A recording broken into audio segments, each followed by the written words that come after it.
ఇంటి బోల్ట్ దగ్గరికి పెట్టి ఉంటారు, ఆ దగ్గరికి వేసి ఉంటారని చెప్పేసి వెళ్ళాడు. సడన్గా పాప ఉంది, పాప ఉన్నా కానీ పాప అప్పుడు టీవీ చూస్తుంది. ఇతను వెనక నుంచి వెళ్ళాడు, అంటే అటువైపు తిరిగి చూస్తుంటే ఆ పాప వెనక నుంచి ఒకటే డోర్ ఉంది, వెనక నుంచి అంటే అదే డోరు, ఆ అమ్మాయి అటు తిరిగి ఉంది. ఇట్లా ఇట్లా వెళ్ళి ఆ కిచెన్లో ఉంది బ్యాట్ తీసుకొస్తుంటే అప్పుడు ఆ అలికిడికి పాప చూసి దొంగ దొంగ అని అరిచింది. అరిస్తే అతను పరిగెత్తబోతే ఆ అమ్మాయి పరిగెత్తుకుంటూ వచ్చి చొక్కా పట్టుకుంది. అతన్ని పట్టుకుంటే ఆ కోపంలో తోసేస్తే మంచం మీద పడింది. మంచం మీద పడ్డాక కళ్ళు మూసుకొని విచక్షణ రహితంగా పొడి చేశానని చెప్పాడు.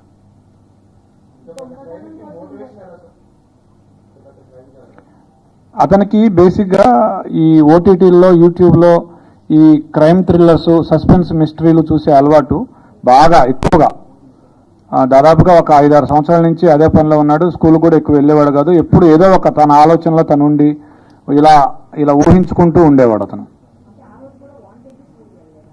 అతనికి స్కూలు ఎగ్గొట్టే అలవాటు ఉండేది. స్కూల్కి వెళ్లకుండా క్రికెట్ ఆడుకోవడం, ఈ ఓటీటీ చూడడం, యూట్యూబ్ చూడడం, ఈ మిస్టరీస్ చూడడం అలవాటు ఉండేది అతనికి.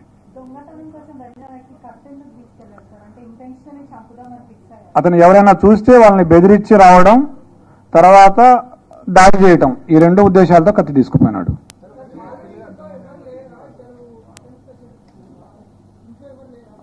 ఉన్నారు ఇంట్లో, వాళ్ళ నాన్నున్నాడు, వాళ్ళ సిస్టర్స్ ఉన్నారు, వాళ్ళ ఇంట్లో ఉన్నారు.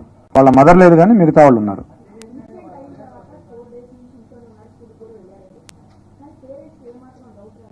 ఎస్, పేరెంట్స్ వాళ్ళ మదరు నిన్న మనం వాళ్ళ మదర్తో మాట్లాడినప్పుడు అనింది, ఈ హడావిడి అంతా చేసి నేను అడిగాను మా అబ్బాయిని, ఏరా నువ్వేమైనా చేసావా అని అడిగాను, ఒప్పుకోలేదు. 2వ రోజు కూడా అడిగితే ఏమన్నా నువ్వే నన్ను పట్టించేటట్టున్నావే అని అన్నాడు, నీ మీద ఒట్టు అన్నాడు అని చెప్పింది వాళ్ళ మదర్.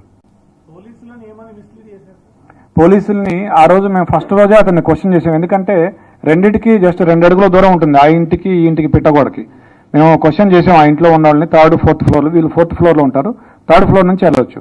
పోలీసులకి మాకేం చెప్పారంటే ఆ రోజు నాకు 10:15 ఆ టయానికి డాడీ అని గట్టిగా అరుపులు వినిపించాయి అని చెప్పాడు.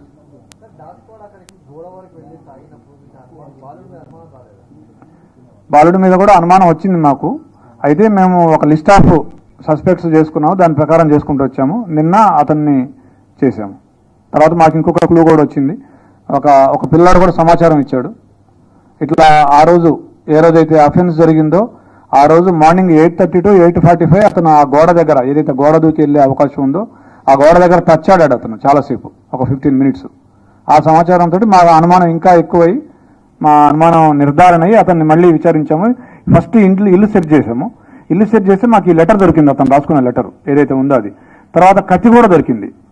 3 కత్తులు ఉన్నాయి.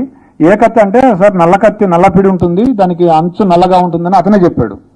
ఆ కత్తి తీసుకొస్తే ఇదే చూపించాడు. కూకట్పల్లిలో సంచలనం సృష్టించిన బాలిక హత్య కేసు వివరాలను సైబర్